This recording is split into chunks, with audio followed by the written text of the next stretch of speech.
Om Sarvadharma Sthapakastam Sarvadharma Swarupaka Acharyanam Mahacharyo Ramakrishna Te Namaha.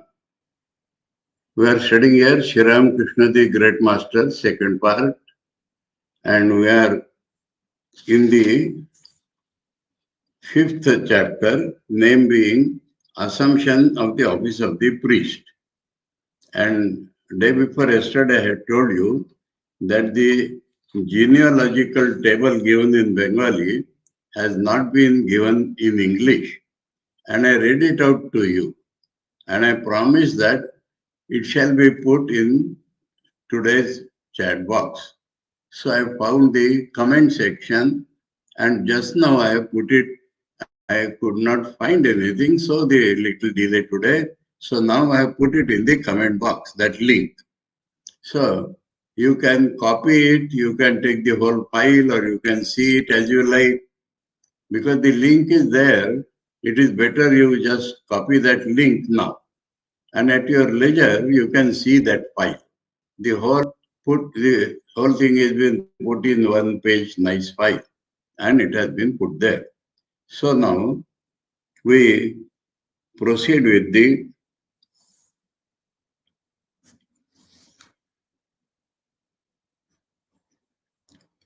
twelfth paragraph of this fifth chapter.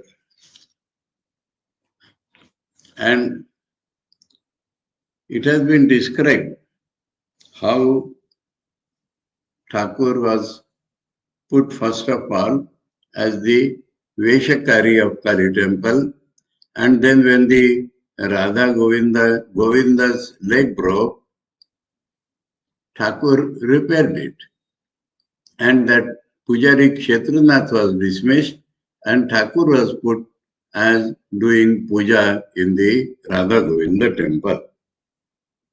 And now the master's musical talents.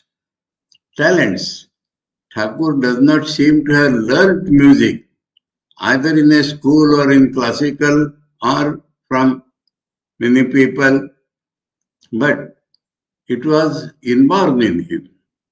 And he listened many songs, and the moment he listened a song, he could perfectly reproduce it with all the tal and swar perfect. That is the musical talent.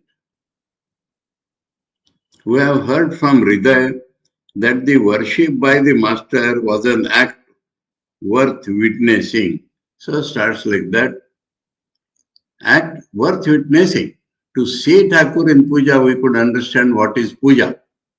And that is why Sri Ramakrishna as an incarnation is showing all this to us. Showing not in the sense of showing, he is doing it very naturally, but it becomes a model and an ideal for us. At this point, I remember something which I told you in the beginning of Leelaprasanga classes. My Guruji told me that it is the greatest scripture and the scripture of scriptures. You may die in this Upanishad, that Upanishad, Gita and everything. But this is the greatest scripture. And why? Because in all other Upanishads,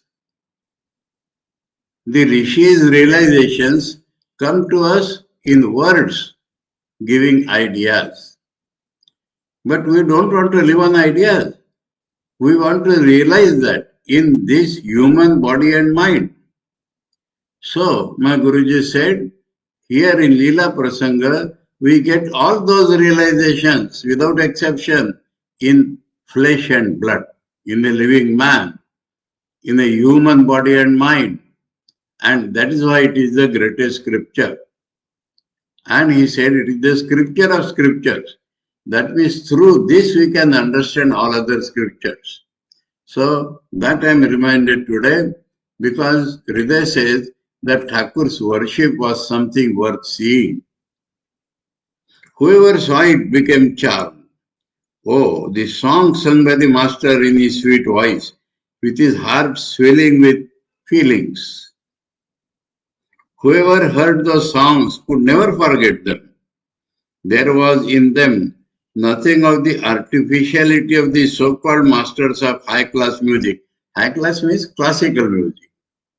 And the masters of classical music, especially the Mohammedans at that time, and many Hindus copying them.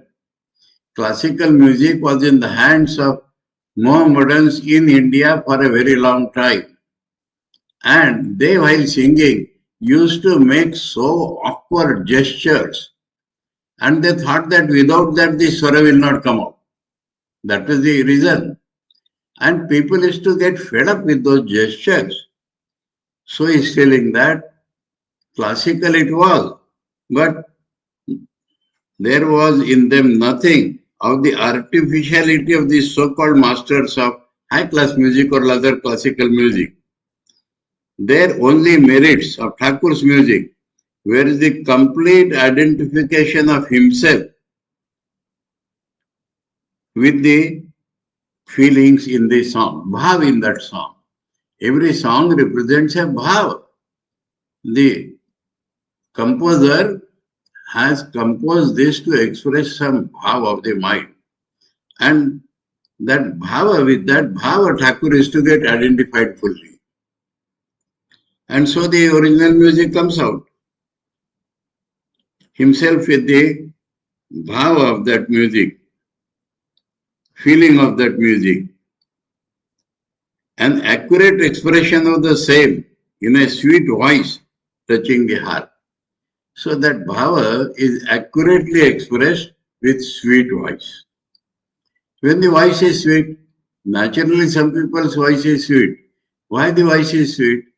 If it exactly corresponds to the swara in which it is sung, it automatically becomes sweet. Touching the heart, it touches the heart. And the correctness of time and cadence, tal. So, Thakur has not learned this, swaras and tal, but that is within him, because he is identified with the bhav and correct expression of that bhav through proper swaras and proper tal.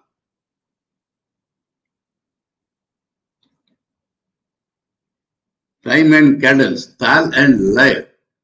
Laya means the tempo or the speed in which that song has to be sung. It makes a great difference.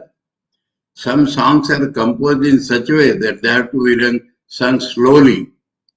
And some songs are such that they must be sung in a fast speed. So that is called the cadence. And then it has happened. Yes, everything is all right. Huh? So that is in Thakur's voice.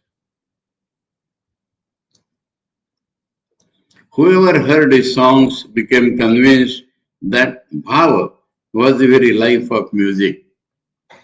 Life of music is that bhava. Then what is all this? Again, it is very clear to anyone who heard the song sung by the master and compared them with those sung by others that the bhava conveyed by songs was thwarted in the case of others because time and cadence were not accurate. So, why the accurate time and cadence is required? Otherwise, the bhava is not expressed fully. That bhava has to be expressed in a particular swara, particular tal, particular laya, and in Thakur that is automatically coming out. And those who can approximate to that, it is all right. But in Thakur, it is very natural and 100%. Why this song suddenly has come here? Because a great event has to come followed by that. Whenever Rani Rasmani came to Dakshineshwar, she sent for him and listened to his songs. She was particularly fond of the following song. Now Thakur could enter that bhava and sing, and their song is about the Kali the mother. কোন হিসাবে হর হৃদয় দাঁড়িয়েছ মা পদ দিয়ে সাত করে জীব বাড়িয়েছ যেন কত ন্যাকামেয়ে জেনেছি জেনেছি তারা তারা কি তোর এমনি ধারা তোর মা কি বাপের বুকে দাঁড়িয়েছিল এমনি করে English.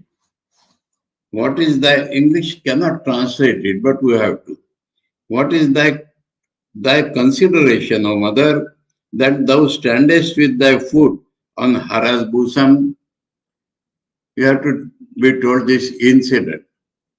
Kali is a goddess made from the power of all goddesses, and she was created to kill a particular asura.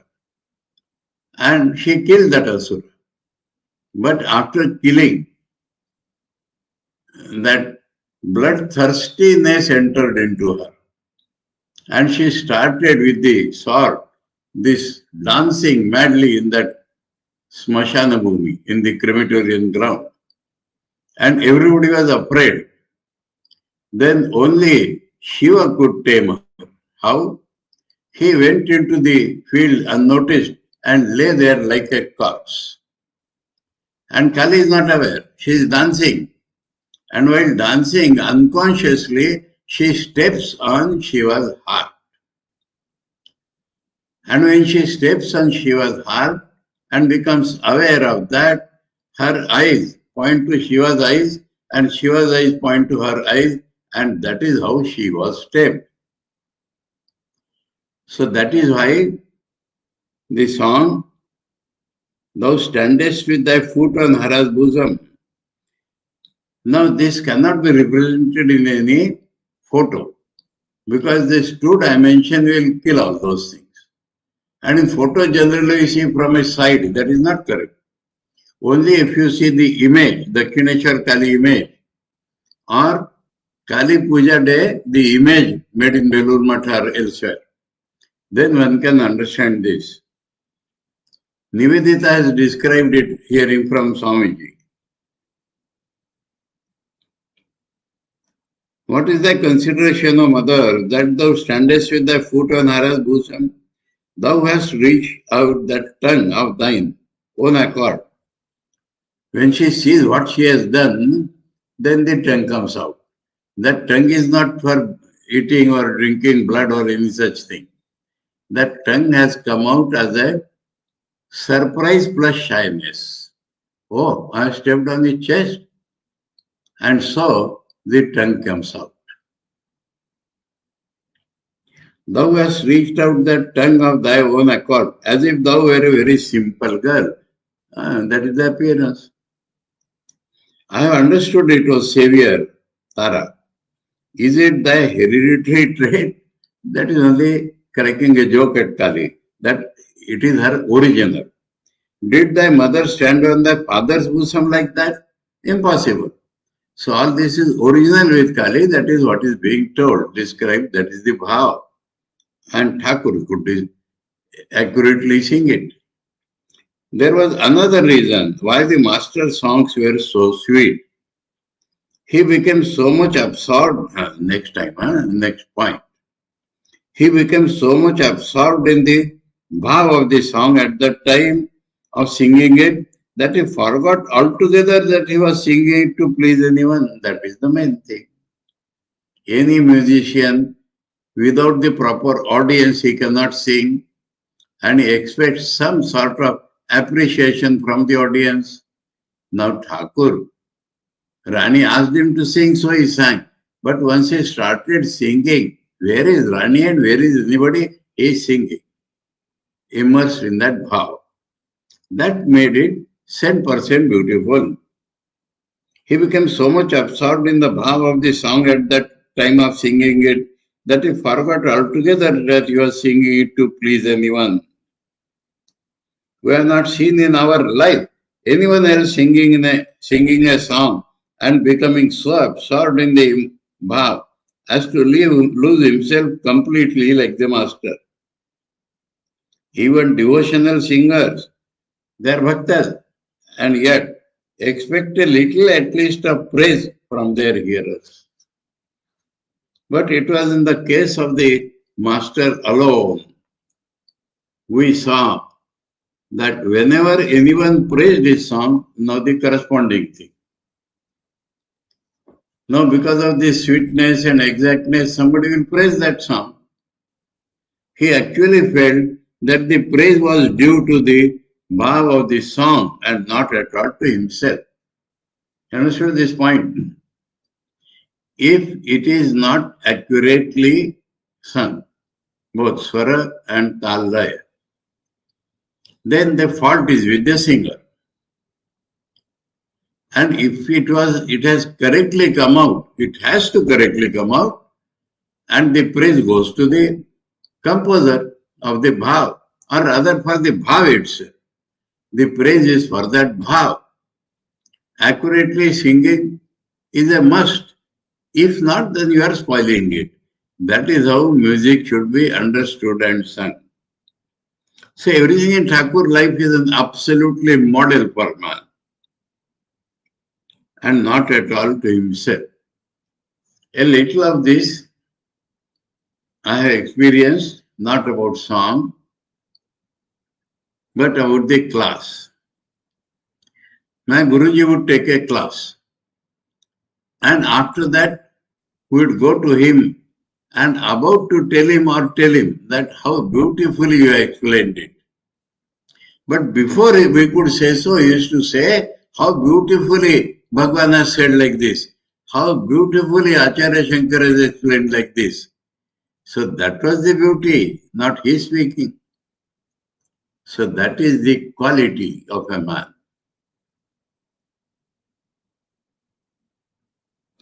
The master's first vision during worship. Oh, that has come.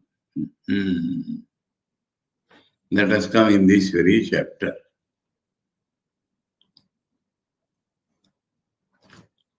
Hridaya used to say that while singing, the master let fall copious tears. Let fall, that means not he is weeping, but tears are coming. He became so much absorbed in worship that he could not know at all if anyone came or spoke near him. The master said, that Hridaya said, now the master said that at the time of performing Anganyasa, Karanyasa, etc., Nyasa means keeping. So as a part of the puja, some mantras have to be placed on our body to purify that. That is called Anganyas. And especially on the hand. So that is called Karanyas.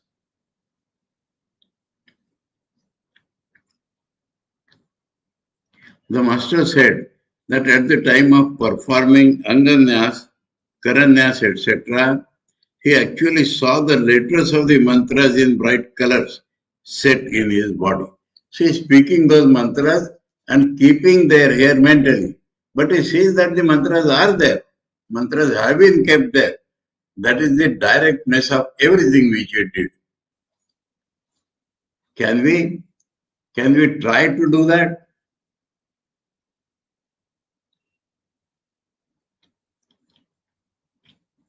Bright colors set in his body.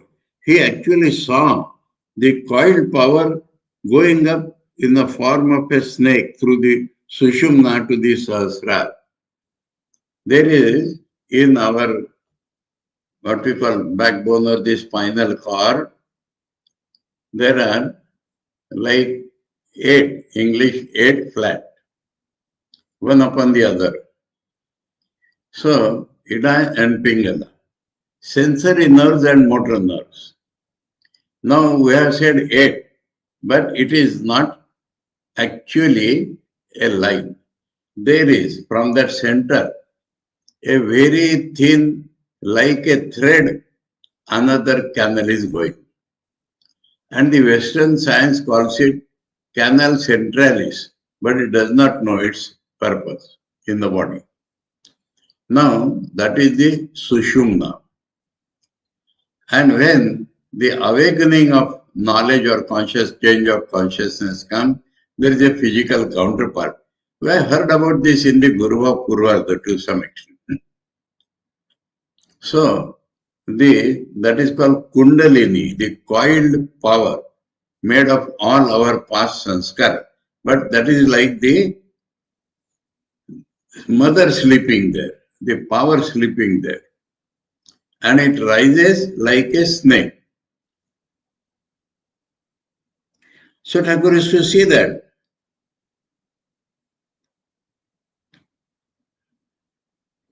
He felt that the parts of his body left behind by that power at once became still and insensitive. That means all the power of the mind is working in the body. And from a particular part of the body, the power has come up. So that part becomes senseless.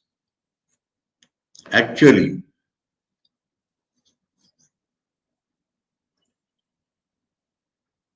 at once became still and insensitive and dead to all appearance.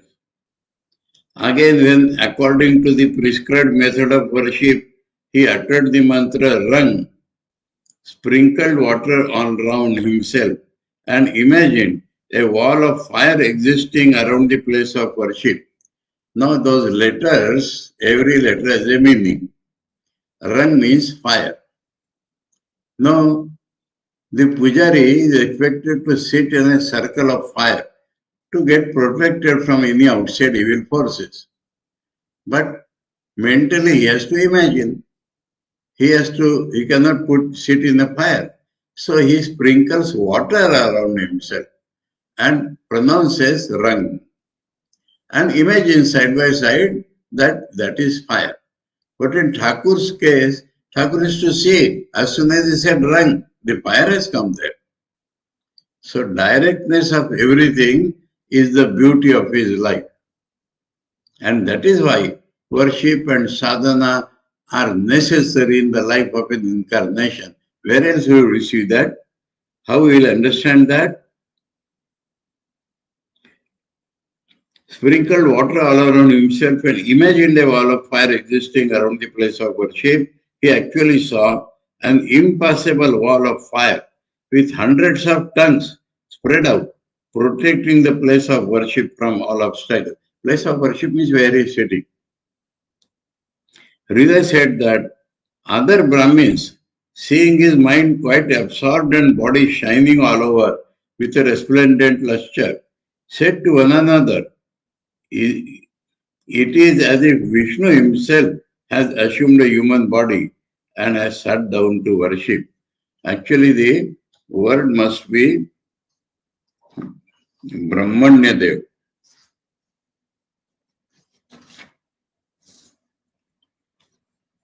Yes. Sakshat Brahmanya Dev. That is God who is dear to the Brahmins, or God who loves Brahmins, or God of the Brahmins, what you like to call it. So that is translated as Vishnu.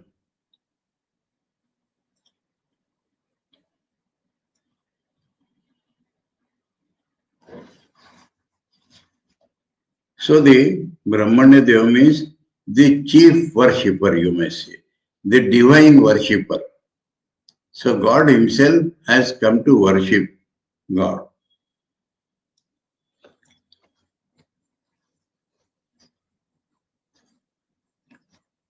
Ram Kumar taught the master how to become adroit in worship, recital of song, scriptures, etc.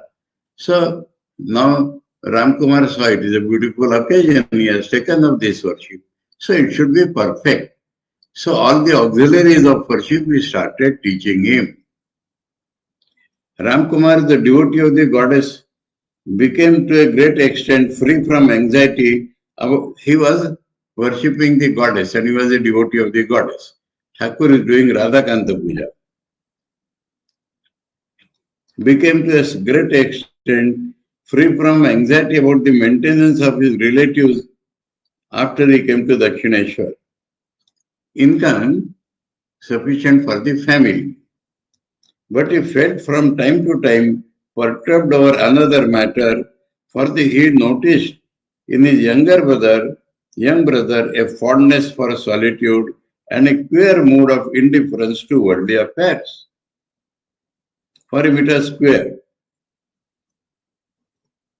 Solitude, because these are all parts of sadhana. He found in him a complete lack of interest in everything worldly.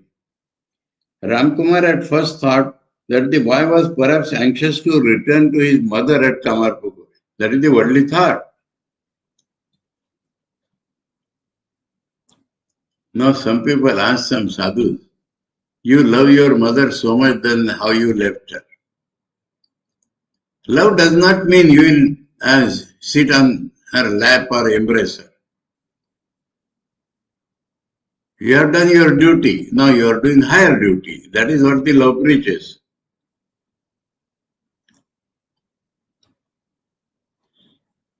Ramkumar imagined like that. He saw the boy sitting quiet under the Panchavati or taking strolls on the bank of the Ganga, away from the temple at all times, morning and evening, alone or in Panchavati, or he saw him spending long hours in the jungle that existed all around the Panchavati in those days. We have to reconcile this with Hriday's statement that he was always with him except certain times. So Ramkumar has noticed those times. And then coming out of it, time passed, but the boy expressed no desire to return home. So that was wrong.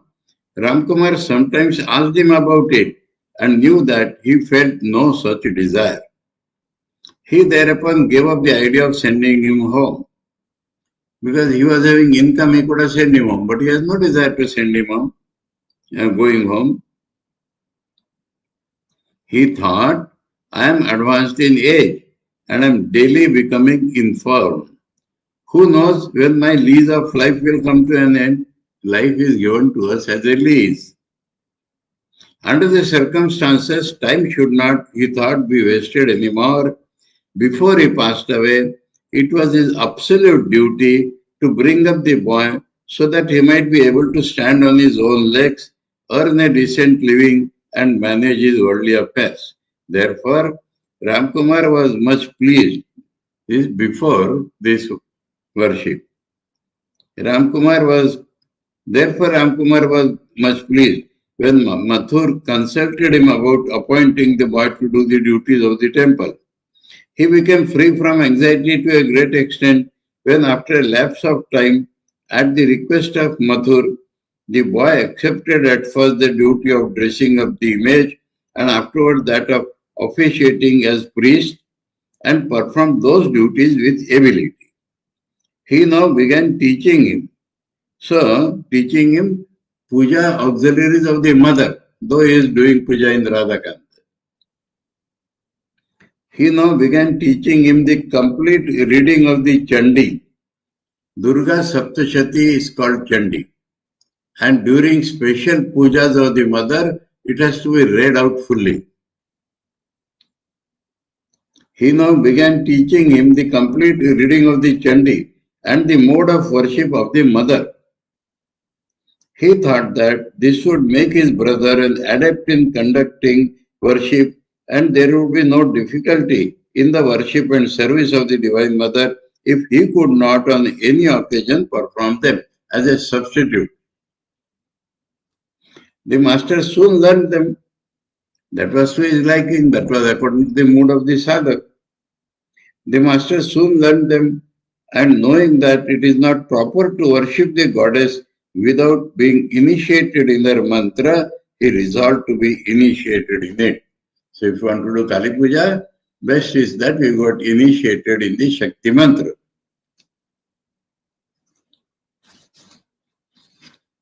The master was initiated in the Shakti mantra by Kenaram Bhattacharya. So when some need comes, automatically somebody comes. A proficient sadhak of the Shakti named Kenaram Bhattacharya, Kenaram. You know these names? Kena means purchased Ram, Becharam. So these names are given for some reason. Sometimes the boys are not living, so such names like that some reason, but the name otherwise sounds odd. Literally it means, I told you, purchased Ram. Named Kenaram Bhattacharya used then to live at Baitak Khana Bazar in Calcutta. He used to frequent the temple of Rani Rasmani at Dakshineshwar, and it seems he was acquainted with the Mathur and other members of the Rani's family. We were told by Hridaya that those who knew him paid him great respect as a devout sadhaka. He had been acquainted with the master's brother Ramkumar for some time past.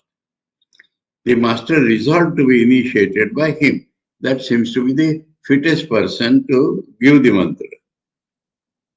We are told that as soon as he was initiated, the master entered into ecstasy, bhav. Kenaram became charmed to see his uncommon devotion and blessed him heartily so that he might realize his chosen ideal. But why the para heading? I did not expect it here. The master's first vision during Hopo. Vision is not vision of Kali. Now we understand? Direct experience of something is called vision here. So the mantra, the fire parang, seeing the mantra in the body, that is described as first vision. The real experience of samadhi has to come in the second chapter, next chapter. So, I was misled by that heading.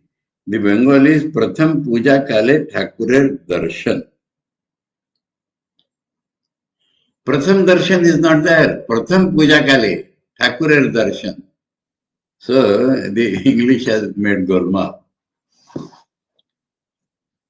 Pratham Puja Kale, that means when he started doing puja, not the first.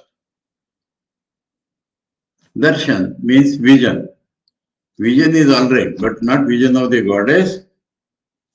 So that para, the master's first vision during worship, no. The master's vision during first worship. Master's vision during the beginning of worship. Master's vision during the beginning days of worship. The master's vision during the beginning days of worship. First is not necessary.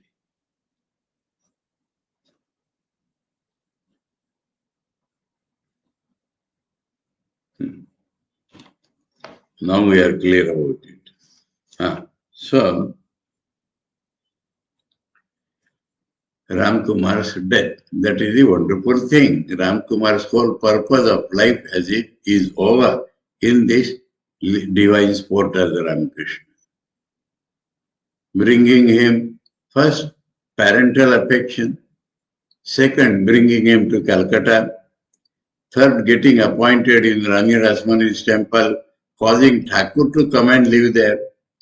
Thakur liked it, and then after he was appointed as priest, Ram Kumar taught him all the parts of the worship of Kali as substitute. Now Ram Kumar exits the scene. Ram Kumar himself generally performed the service of Radha Govinda at that time and employed the master to worship the mother Kali. Either he became unable to do so at times, or because he wanted to let the master get accustomed to the conduct of the worship. So Radhakanta worship is a minor temple, Kali is major temple, and the worship is much more complicated. So Ramkumar is getting old, two things. So he gave to master, or he wanted master to become perfect by practice, so he asked him to do that. That is Ramkumar's life. Mathur came to know of it in a short time. That means unofficially Ramkumar had done this. And with the permission of the Rani, requested Ramkumar permanently to perform the worship in the Vishnu temple thenceforward. So the master was now appointed to the office of the priest Kali and Hriday to dress the image in the Kali temple. So step by step promotions are going on. The reason why the arrangement of the worship was changed seems to be that Mathur thought that Ramkumar had become old and infirm, and it was beyond his power to carry on the more difficult duties of the Kali temple. Ramkumar was glad to see that arrangement. He made it temporarily, Mathur made it permanent, Ramkumar was pleased. And standing beside his brother in the Kali temple, taught him how to perform properly that worship and service. So taught him standing there. He thus became free from anxiety. Shortly afterwards, he spoke to Mathur and had Hriday appointed to worship Radha Govinda. He was now preparing to go home on leave for some time. But Ramkumar was never to go home again. He went on some business to a place called Shamnagar Mulajod to the north of Calcutta for a few days and suddenly died there. Ramkumar lived and worshipped the Divine Mother for 1 year only after the temple of Rani Rasmani was consecrated. So probably he passed away in the middle of AD 1856. So 1 year has happened and Master is doing regularly Kali Puja. Now we come to the 6th chapter, and that is the sadhana and full experience. Now, the heading Vyakulata and Pratham Darshan. So first the yearning will increase, and when the yearning reaches 10%, it will result into the experience. That is the secret of spiritual life. An example is given. One disciple used to come, Thakur has given that example. One disciple used to come to his guru and said, "Show me God, show me God." One day the guru took him to a bath in the Ganges, and when he dipped inside, the guru pressed him inside for some time till he became breathless. And then guru released him and asked him, "What you are feeling?" He said, "Just for one breath." He said, "When this yearning will come, you will see God." So 10% yearning is equal to darshan almost. Nothing else is necessary. And that we see clearly in Thakur. It is not a joke. We say we have not seen God, this or that. Whole thing depends upon yearning. Yame Vaisha Vrunute Tene Labhya. He only gets who has he has chosen God at the cost of everything else. The master's behavior at this time. The master was very young when his father died. He was therefore brought up from his childhood under the affectionate care of his mother Chandra Devi and his eldest brother Ramkumar. Ramkumar was about 31 years older than the master, not 20, 31 years older. Therefore, he received a part of the master's devotion which was due to a father. It is certain that the master was very much grieved at the sudden death of his brother, who was as affectionate to him as a father. That means in place of father and actually same love as father. The renunciation of the world on the part of Lord Buddha and the incarnation of God at the sight of illness, old age and death is well known. Buddha had no sorrow in his life. His father king had arranged everything in such a way. But sometimes the pleasure itself may become boring. So his father decided that Buddha will be taken in a procession. And he announced everybody should decorate his house, everybody should show smiling face. But nature is there. So when the Buddha started in a procession, he saw an old man tottering on a stick. He asked his friend, "Who is this?" He said, "It is called old age. To whom it comes, to everybody it comes." Next, when he proceeded, he saw a man suffering from leprosy who has come to see the procession. What is this? This is called leprosy, a disease. To whom it comes, to anybody it may come. Then next he saw a dead man who was being carried with some chanting. What is this? He has dead. Who dies? Everybody has to die. Fourth thing is he saw a sannyasi. What is this? He has understood all this and so is devoted to God. From that night, Buddha became eager to see the end of misery in the world. At the sight. So here similarity at the sight. Now in Master's case, direct experience. Who will say how far his brother's death contributed to the kindling up of the fire of renunciation in the Master's pure mind? By producing in a firm conviction of the transitoriness of the world, but does not come in ordinary manner. Yudhishthira was asked a question by Yaksha. What is the wonder? He says, Ahani Ahani Bhutani Gachanti Yama Mandiram Shesha Stiratvam Ichanti Kimascharya Param. Every day we see people dying around us, and yet we think we shall live permanently. What is more surprising? But for people having inborn vairagya, this flares it up. That is the secret. By producing in him a firm conviction of the transitoriness of the world, be that as it may, he applied his mind more closely to the worship of the Mother of the Universe from this time on. So it may or may not have it, but he started giving more concentration in the worship and became anxious to know whether man thirsting for her vision became really blessed with it. Now her vision. Swami Vivekananda has better described this in My Master. And he says that this doubt enters every Hindu. What is that doubt? I am worshipping a stone image. Is this the reality?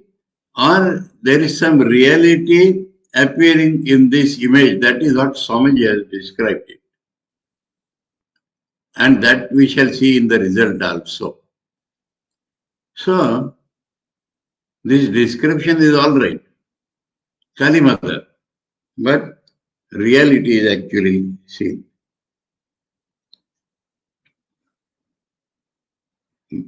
Thakur became anxious to know whether man, thirsting for her vision, became really blessed with it. So, this is a scriptural teaching without reading the scriptures.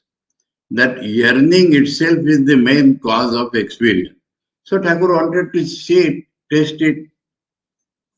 We are told that at this time, he used to spend his days sitting with the Divine Mother in the temple at the end of the worship and becoming absorbed in her. So puja never ends. After the formal worship, he remains sitting there, absorbed in the thought of the Mother.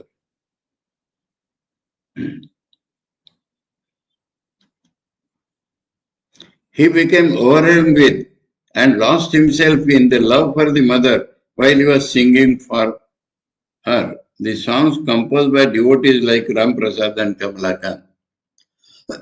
So that is another part of the worship, not only formal worship, but you must see, become absorbed in song.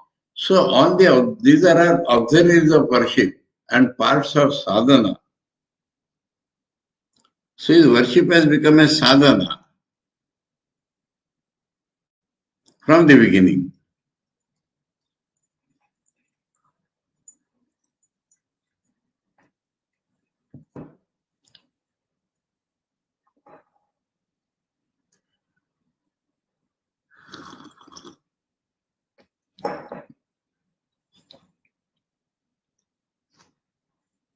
Now Ram Prasad and Kamalakant are two famous sadhakas.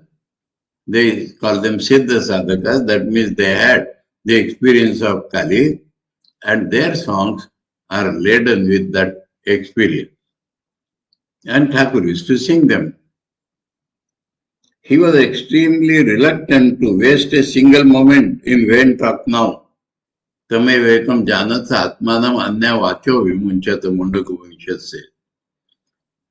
Only try to realize Atman and give up all other vain talk. This is the people ask what is for householders. Now whether you are holding house or you are in a forest, gradually it may be, a sannyasi may be doing little more quickly. Gradually you have to come to this point. And we see this in the Thakur himself was a householder, and we see this in the householder devotees of Thakur. And when the door of the temple was closed at midday or at night, that means he cannot permanently sit there. He left all company, entered the jungle round the Panchavati, and spent his time in the thought and meditation of the Mother of the Universe. Thought concentrated in absorption becomes meditation. Hriday's anxiety at this and his resolve. So we are gradually moving forward in Master Sadhana.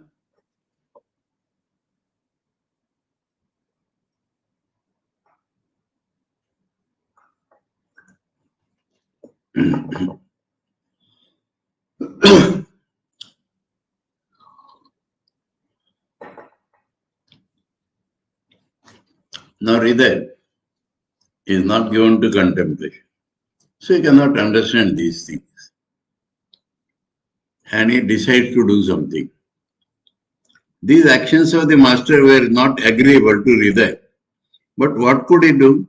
It was not unknown to him that from his childhood the master accomplished whatever he wanted to accomplish. Accomplish only the spiritual things of life.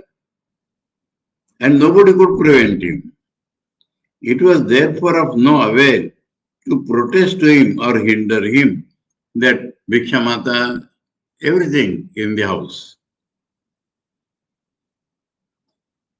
But Hriday could not help hinting to him his anxiety when he saw that mood growing with alarming rapidity every day. So that will be the difference between the avatar and the ordinary man, sannyasi, grahastha and all that, that it is with great speed because there is no obstruction. In our life, there are so many obstructions, so it will be gradual. On knowing that, instead of sleeping, he left his bed and went somewhere at night. For he would have to stand the hard labor of the divine service in the temple. If the meditation is proper, Swami Vivekananda said 1 hour's meditation will be enough for one night's sleep. Besides, the master did not take now as much food as he once used to take automatically. The sadhak's body is not exhausted, and so his requirement of food itself becomes less. It was probable that under the circumstances, his health might break down if he did not sleep at night. So Hriday resolved to inquire about it and set things right as far as it lay in his power. The condition of the Panchavati and the place around it at that time. The lands surrounding the Panchavati was not even then as it is now. It was full of pits, ditches, lowlands, jungles, etc. There grew an amalaki tree among the wild trees and plants. It was a burial ground besides being a jungle. Therefore, people hardly went there even in the daytime. If they went that way at all, they never entered the jungle. So going there at night was out of the question. No one ventured there for fear of ghosts. We have heard from Hriday that the tree grew on a low piece of land, Amalaki tree. So anyone sitting under that tree could not be seen from the higher land outside the jungle. The master used to sit under it for meditation at night. Hriday asked, "What do you do at the jungle at night?" One night when the master started for that place, Hriday followed him without his knowledge and saw him enter that jungle. He did not go farther lest the master should be annoyed. But in order to frighten him, he threw stones and some gravel so that they fell round about him for some time. Seeing that this did not bring the master back, he could not do anything but return to his room. He asked the master during his leisure the next day, "What do you do when you enter the jungle at night?" "There is," replied the master, "an amalaki tree there. I sit under it and practice meditation. The scriptures say that anyone who meditates under an amalaki tree with whatever desire in his mind gets it fulfilled." Generally, that is the concept about the amalaki tree. It is in the scriptures. And so we see many men of the business community doing puja and all that under the amalaki tree in Belur Math. So, Thakur has no such desire, but his desire of realizing God. And for that he is sitting under the amalaki tree. He is not afraid whether jungle, lowland or anything. Hriday tried to frighten the master.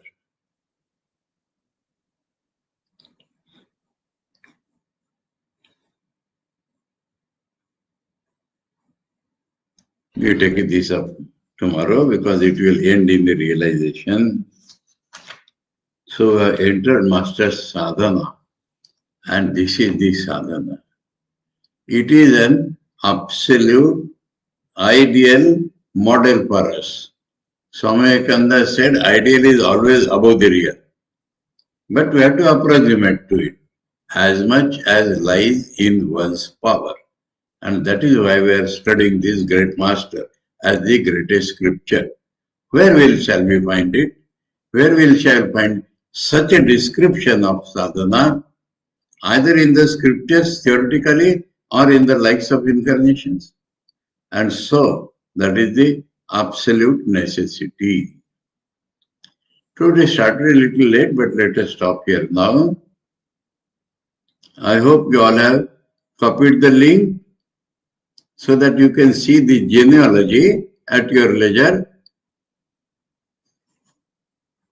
Om Sarvadharmasthapagasvam Sarvadharmaswarupakah Acharyanam Mahacharyo Ramakrishnaya Te Namaha.